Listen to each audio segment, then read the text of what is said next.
nothing to do with the pit, but was right here in her home.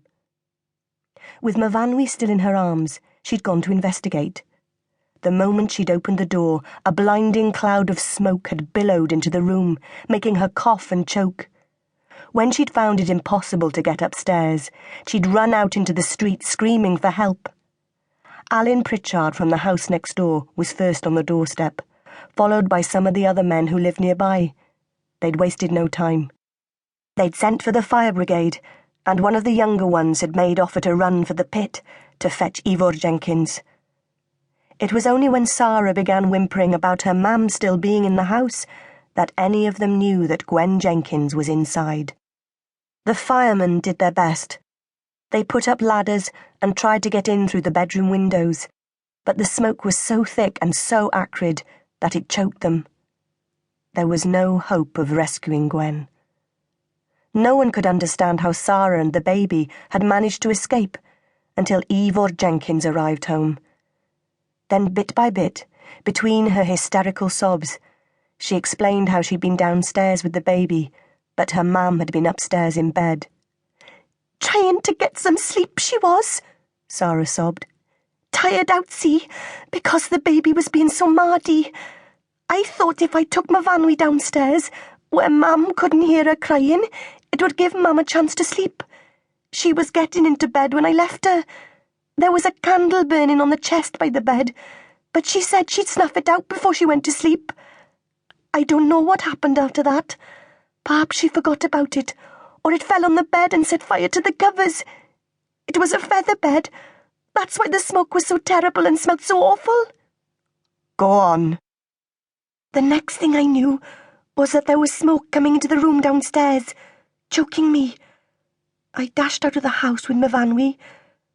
For the moment, I forgot how her mam was still up there," she whispered pathetically, as she looked up at the dark figure of her father, shrouded in coal dust, his eyes white pools in the black grime of his thin face. Ivor Jenkins regarded his 14-year-old daughter solemnly. His dark eyes glittered fanatically.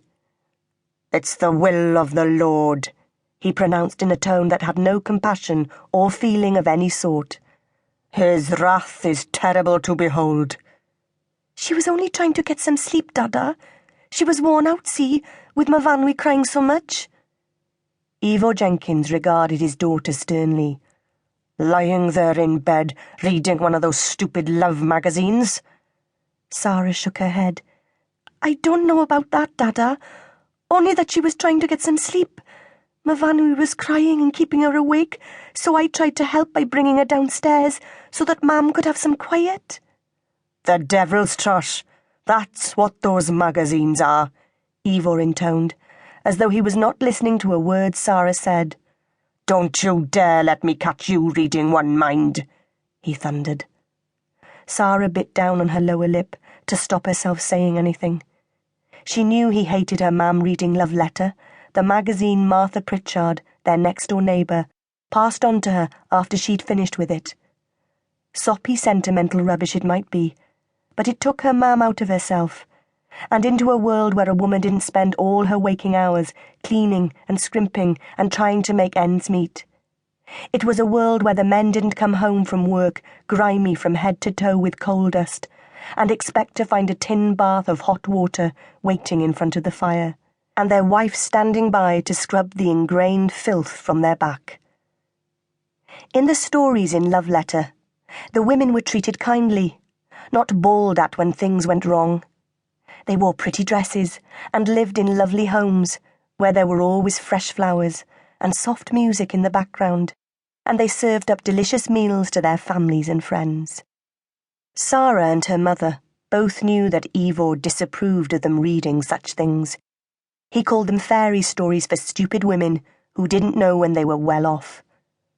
Often, Gwen would hide the magazine down the back of her chair when she heard Ivor's footsteps in the road outside, and pray that he wouldn't spot it. Whenever he did, he took a sadistic pleasure in making her toss it straight into the fire. Then he made a point of docking tuppence from her housekeeping money, to teach her a lesson she wouldn't forget. He always made a great ceremony of putting the tuppence into the collection box. to keep listening to this audiobook. I've left you a link in the description so you can do it, at no cost thanks to Audible's 30-day free trial.